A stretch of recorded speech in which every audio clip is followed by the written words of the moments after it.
साथियों, पाकिस्तान क्रिकेट एक बार फिर खुददारी, वकार और मजबूत क़यादत की बात कर रहा है और इस तब्दीली के पीछे एक नाम नमाया है और वो है मोहसिन नकवी। साथियों, जब मोहसिन नकवी ने पाकिस्तान क्रिकेट बोर्ड की चेयरमैनशिप संभाली तो हालात आसान नहीं थे। अंदरूनी मसाइल, बैरूनी दबाव और एशियाई क्रिकेट में पाकिस्तान का कमजोर होता हुआ मौक़िफ़, लेकिन मोहसिन नकवी ने वो किया जो बरसों से कोई नहीं कर पा रहा था। इन्होंने किसी भी बड़े या छोटे क्रिकेट बोर्ड के सामने झुकने से इनकार कर दिया।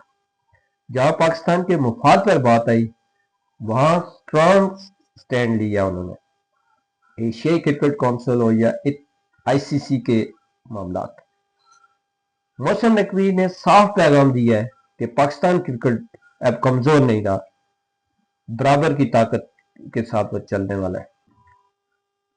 साथियों, हर जगह मोहसिन नकवी ने स्ट्रांग एक्शन लिया बगैर किसी दबाव के। आज पाकिस्तान क्रिकेट बोर्ड का वकार दोबारा बुलंद हो रहा है। एशिया में पाकिस्तान की आवाज सुनी जा रही है और सबसे बड़ी बात, पाकिस्तानी आवाम को एक ऐसा लीडर नजर आ रहा है जो क्रिकेट को सिर्फ खेल नहीं, कौम की इज्जत समझता है।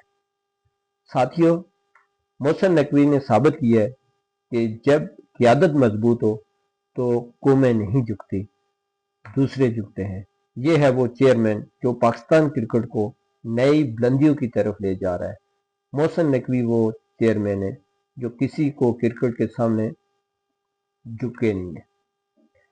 तो आखिर में मैं आपसे ये रिक्वेस्ट करूंगा कि आप हमारे इस चैनल को सब्सक्राइब करें और एक लाइक और एक शेयर जरूर बनता है हमारे इस क्रिकेट बोर्ड के लिए, क्रिकेट बोर्ड के चेयरमैन साहब के लिए। आपका बहुत बहुत शुक्रिया। Thank you.